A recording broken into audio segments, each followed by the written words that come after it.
kembali lagi dengan Miss Novi di kelas 5. Kemarin kita sudah belajar di subtema 2 pembelajaran 1. Hari ini kita akan belajar di subtema 2 pembelajaran 2. Oke ya, stay sehat dong ya. Nah, hari ini kita akan belajar apa? Tengok teman-teman, Miss Novi sudah menulis indah sekali loh ini. Perbedaan air tanah dan air permukaan. Kita akan bahas satu-satu ya teman-teman. Yang pertama adalah mulai dari air tanah. Oke. Air tanah itu adalah air yang mengalir di permukaan bumi dan dia tersimpan di bawah batuan kulit bumi. Tersimpan ya teman-teman, tersimpan di bawah permukaan bumi. Kemudian air itu adalah airnya biasanya jernih, sering kita gunakan untuk memenuhi kebutuhan makhluk hidup ya, baik hewan, tumbuhan, dan manusia. Ada dua jenis air tanah. Yang pertama adalah air tanah dangkal, yang kedua adalah air tanah dalam. Kita akan lihat satu-satu. Air tanah dangkal itu adalah air tanah yang letaknya di dekat permukaan bumi. Kemudian dia di atas lapisan kedap air. Biasanya kita sebut dengan air sumur. Nah, caranya bagaimana mendapatkan air sumur? Air sumur itu didapat dengan cara digali. Biasanya ini dalamnya adalah 6 sampai 8 meter. 6 sampai 8 meter kita sudah bisa mendapatkan air sumur.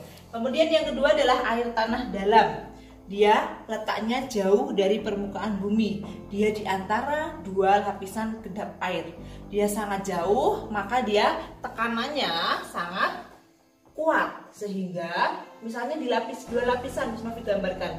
Tekanannya sangat kuat, otomatis ketika ini ada air mengalir, ada lubang, pasti airnya akan memancar keluar. Jadi ada semburan air seperti air mancur itu. Tapi ini kita dapatkan di ketinggian, di kedalaman 80 hingga 120 meter. Air ini biasa kita sebut dengan air artesis. Ingat ya teman-teman. Oke, kita akan bahas di selanjutnya air permukaan. Nah, di air permukaan, apa itu air permukaan? Air yang tidak terserap oleh tanah. Dia airnya adalah mengalir. Kalau tadi di sana adalah jernih, di sini adalah kotor. Karena apa?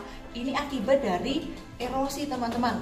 Erosi tanah. Berarti kan adanya lumpur ya. Oke. Ada dua juga jenis air permukaan. Yang pertama adalah air tergenang, yang kedua adalah air mengalir.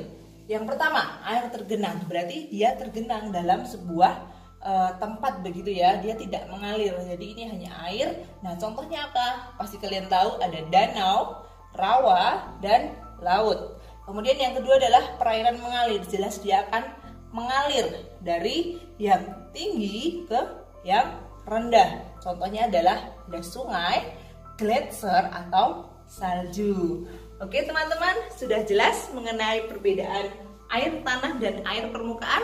Kalau kurang jelas bisa ditanyakan di komen. Oke, thank you very much. See you, stay sehat dan